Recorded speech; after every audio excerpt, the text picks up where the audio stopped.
Hello students, welcome to you all again in our class. Students, in the previous video we have discussed about the determinants, definition and way how to solve the determinant of order 1 cross 1, 2 cross 2 and 3 cross 3. हमने students main thing ये भी notice की थी वहाँ पर कि जो भी डिटर्मिनेंट होगा वो हमेशा एक स्क्वायर मैट्रिक्स का होगा। और स्टूडेंट मैं आपको एक और बात बता दूं, हमारा काम है सिंपल टू कॉम्प्लेक्स, ठीक है ना। तो इसी को मैं बेस बनाते हुए सिंपल टू कॉम्प्लेक्स मैं राइट नाउ 4.2 एक्सरसाइज को स्किप कर देती हूँ because it is very very very important और इसको हम स्पेशल टाइम देंगे in the end of chapter, ठीक है। तो स्टूडेंट मैं थर्ड एक्सरसाइज के लिए जो आपके टॉपिक है एरिया ऑफ ट्रायंगल उसको मैं आज डिस्कस करूंगी, ठीक है ना। आज मैं डिस्कस करूंगी आपके सामने एरिया ऑफ ट्रायंगल। स्टूडेंट्स वैसे तो आपने अभी तक मैनी वे स्टडी किए हैं एरिया ऑफ ट्रायंगल को फाइंड आउट करने के लिए, बट हम डिटरमिनेंट का यूज करके भी हम ट्रायंगल का एरिया निकाल सकते हैं। इसके लिए आपको चाहिए क्या? इसके लिए आपको वर्टिसेस ऑफ ट्रायंगल का होना आपके लिए जरूरी है। तो कैसे? इस तरीके से let a vertex x1 y1, b vertex x2 y2 and c that is x3 y3 be the vertices of any triangle किसी भी काइंड की ट्रायंगल हो सकती है, नो इशू, ठीक है ना। कोई ट्रायंगल है तो आपने स्टूडेंट अभी तक फॉर्मूला स्टडी किया था area of triangle in the 10th में। यहाँ पर राइट कर देती हूँ क्या यूज किया था, 1/2 दिस सपोज इसको मैं डेल्टा से रिप्रेजेंट करूं, delta stand for the area.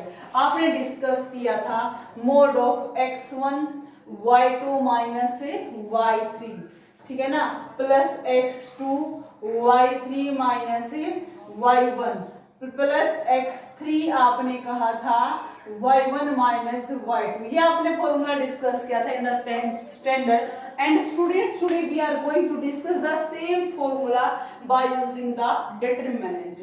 कैसे? Area of triangle by using the determinant is equals to, इसको डेल्टा ए डिटरमिनेंट ए से भी डिनोट कर सकते हैं और इसको समटाइम हम डेल्टा से भी डिनोट कर देते हैं। आप लिखेंगे कैसे? जो भी आपकी वर्टिसेस हैं बच्चे उनको आप राइट कर ले ऐसे x1, ठीक है, y1, x2 y2, x3 y3 और लास्ट जो कॉलम है उसको आप 1 1 कह दें एंड अगेन आप इसको 1/2 से क्या कर दें, मल्टीप्लाई कर दें, ठीक है ना। डिटरमिनेंट आप लेंगे जो भी वर्टिसेस आपको फर्स्ट सेकंड थर्ड आपने यानी कि ये लगा लो C1 में तो x कोऑर्डिनेट राइट डाउन करते हैं हम, C2 में y कोऑर्डिनेट राइट डाउन करते हैं। जैसा ही भी आपको पता है 3 क्रॉस 3 ऑर्डर का डिटरमिनेंट सोल्व करेंगे जो कि थर्ड आपके पास कॉलम है उसको आप यूनिटी बना देंगे। तो students this is the formula to find the value of area. तो एक देखें एक बार इस चीज को कैसे 1/2 आप सेम रहेंगे, सेम मेरा प्रोसीजर रहेगा बच्चे एक्सपेंड करने का। मैंने r1 के अलॉन्ग एक्सपेंड करूंगी, x1 मेरा बाहर आ जाएगा, you know that y2 minus y3 आ जाएगा, y2 माइनस y3। अगेन आपको पता है यहाँ पर आप सोल्व करते हैं या आप ऐसा कर लें आप C1 के अलॉन्ग एक्सपेंड कर लें, इसको expanding along C1, expanding along C1 इस तरीके से, ठीक है, y2 माइनस y3। अब इसके अलॉन्ग करेंगे ये आपके पास क्या आएगा, माइनस आ जाना है, x2 है आपके पास, ठीक है, ये होगा तो y1 माइनस y3 क्या आ जाएगा आपने इसको x2 आया ना आपके पास माइनस ऑफ x2, ये आपने कैंसिल कर दिया है, इसको इरेज कर दें y1 minus y3, y1 minus y3 फिर प्लस x3 आ जाना है आपके पास, ये x3 आ जाएगा, ये कैंसिल हो जाएगा, ये y1 minus y2, this is your y1 minus y2। तो अब देखिए इसको 1/2 अगेन मॉडुलस मैंने लिया, इसका भी बताती हूँ x1 y2 माइनस y3, यहाँ से माइनस अगर कॉमन लूं तो माइनस माइनस ये प्लस हो जाएगा, x2 अंदर वाले साइन चेंज हो जाएंगे यानी कि y3 minus y1 again x3 आपके पास y1 माइनस y2, ये आपके पास डिटरमिनेंट आ गया। अगर आप इस फॉर्मूला को आपके 10th स्टैंडर्ड वाले फॉर्मूला के साथ रिलेट करते हैं, you can see that both are the same. आपके पास दोनों के दोनों आपके पास क्या है, सेम है ये चीजें। अब मैं आपको अगर एक बात और बता दूं यहाँ पर कि जो मैंने यहाँ पर मोड साइन लिया है, मैंने ये जो मोड डिस्कस किया है, मोड स्टूडेंट मैंने इसलिए डिस्कस किया है यहाँ पर क्योंकि हमने ना एरिया ऑफ ट्रायंगल की एब्सोल्यूट वैल्यू लेनी है। Absolute means the positive value. Sometimes हो सकता है, अभी आपने पीछे भी देखा लास्ट वीडियो में, आपके आंसर नेगेटिव भी आ सकते हैं। तो नेगेटिव आंसर आने का मतलब एरिया नेगेटिव, और you know that area can't be negative. तो स्टूडेंट इसलिए आप ये वाला मोड आप यूज करेंगे। अब बात आती है इससे रिलेटेड जो आपकी क्वेश्चन है वो कैसे आते हैं। समटाइम्स वो वर्टिसेस दे देगा किसी भी ट्रायंगल की और वो बोल देगा यस इसका एरिया निकाले, तो दैट बिकम्स वेरी इजी। आप सिंपल इस तरीके से निकालेंगे, एरिया निकलेगा। फिर एक बात आती है कोलिनियरिटी की, ठीक है ना, एक बात आती है कोलिनियरिटी।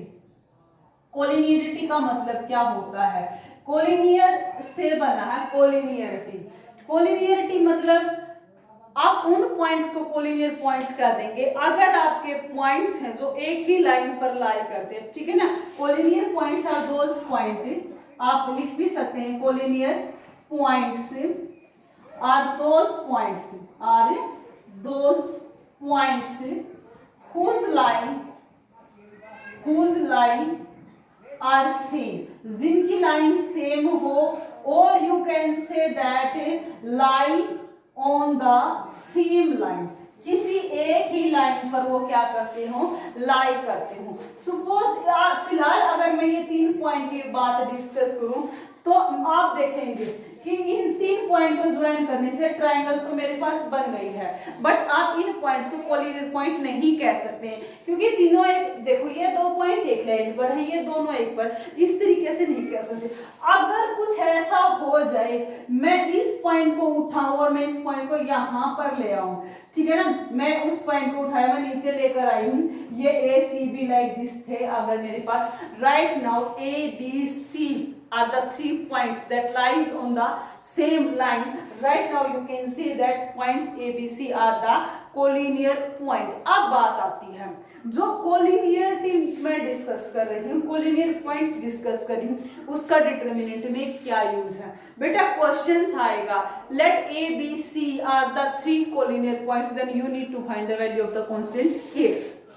कैसे, ठीक है ना, given that points A है suppose K, 3, B है आपके पास 4, आप 6 कुछ भी ले लें, एंड C है आपके पास जो भी पॉइंट है C है 2, 1 आर द कोलिनियर पॉइंट। मैंने फॉर एग्जांपल लिया है कोलिनियर पॉइंट, आपके पास क्वेश्चन है फाइंड के, आपने K को फाइंड करना है।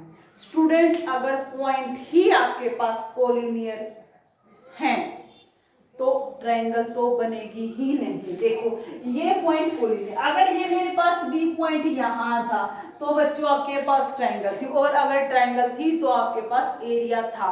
अगर मैंने इस पॉइंट को उठाया और मैं इसको इसी की कोलिनियर बनाने के लिए यहाँ पर मैं लेकर आई, अब आपके सामने ये बहुत साफ है कि अब तो आपके पास ट्रायंगल ही नहीं है। अगर ट्रायंगल ही नहीं है तो आपके पास एरिया कहाँ का, एरिया नहीं तो delta determinant is equals to 0। तो स्टूडेंट्स यहां से आप कैसे निकालेंगे, ठीक है ना, इफ पॉइंट्स आर कोलिनियर आप लिखेंगे, अगर आपके पास हैं जो पॉइंट कोलिनियर हैं, उन that case area of triangle also is equals to 0।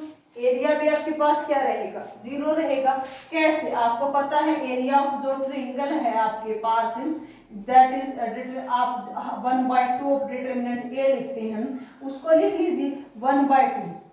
कैसे लिखेंगे, K 3 1 4 6 1 4 6 1 2 1, दिस इज 2 1 1, ठीक है, दिस इज इक्वल्स टू 0। ये अगर ये कोलिनियर तो डेल्टा इज इक्वल्स टू 0, 0 लेंगे, आप इसको R1 के अलोंग एक्सपेंड करें, क्या बनेगा, आप 1/2 बाहर है, ठीक है, मोड़ लिया के ये आ गया, ये खत्म है, ये खत्म है। 6 माइनस 1 क्या बचेगा, 5 बचेगा, माइनस 3 ये खत्म है, ये खत्म है। 4 1 जा 4 माइनस 2 यानी कि 4 माइनस 2 अगेन 2 आ जाएगा, प्लस 1 ये खत्म, ये खत्म। 4 माइनस 6 2 जा 12 यानी कि माइनस 8 आ जाएगा आपके पास। और आपने कहा है ये आपके पास क्या है, इक्वल टू 0 है। ये 1/2 उधर 0 चला जाएगा। This is your 5k minus 6 minus 8 is equal to 0। Students यहाँ से 5k इज इक्वल टू आ चुका है आपके पास 14 implies k is equal to your 14/5। इस टाइप्स के आपके पास क्वेश्चंस बनेंगे यहाँ से एरिया ऑफ ट्रायंगल्स को लेकर, ठीक है। कोलिनियरिटी को लेकर ही आपको क्वेश्चन मिलेगा। समटाइम्स ऐसा हो सकता है कोई भी क्वाड्रिलेटरल दे दे, ठीक है ना, समटाइम्स हो सकता है कि क्वाड्रिलेटरल दे दे और ये बोल दे बस आप एरिया निकालें क्वाड्रिलेटरल का। बेटा क्वाड्रिलेटरल कोई भी हो, किसी भी शेप का हो, हमें फर्क नहीं पड़ता। अगर आपके पास इसकी वर्टिसेस हैं तो स्टूडेंट्स आप किसी भी इस तरीके से डायगोनल को ज्वाइन कर by using the same determinant. आप यहाँ पर ट्रायंगल 1 और ट्रायंगल 2 का एरिया निकालेंगे, दोनों को ऐड कर देंगे और आपके सामने डिटरमिनेंट की हेल्प से आप एरिया ऑफ क्वाड्रिलेटरल भी कर लेंगे। एक और क्वेश्चन आपके सामने आएगा, एक्सरसाइज 4.3 को आप डिस्कस करोगे। क्वेश्चन ये आएगा, 9th स्टैंडर्ड में आपने पढ़ा होगा कि जो मीडियन होती है आपके पास ट्रायंगल की, वो एरिया ऑफ ट्रायंगल को 2 इक्वल पार्ट्स के अंदर डिवाइड करती है।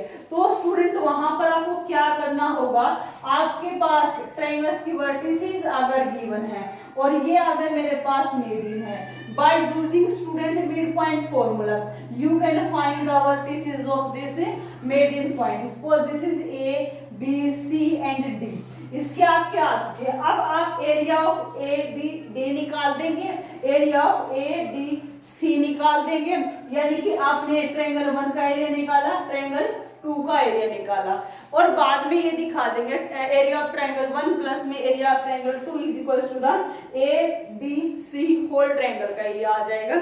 It's very simple. तो स्टूडेंट्स आप ये एक्सरसाइज विद एग्जांपल्स अच्छे से कर लेंगे। इस यहाँ पर इसके अलावा कोई क्वेश्चन नहीं बनता है एरिया ऑफ ट्रायंगल से रिलेटेड। आज के लिए इतना ही करेंगे, मेकिंग मोर प्रैक्टिस, ठीक है स्टूडेंट्स। अच्छे से आप नोट्स प्रिपेयर करें। Okay, have a good day.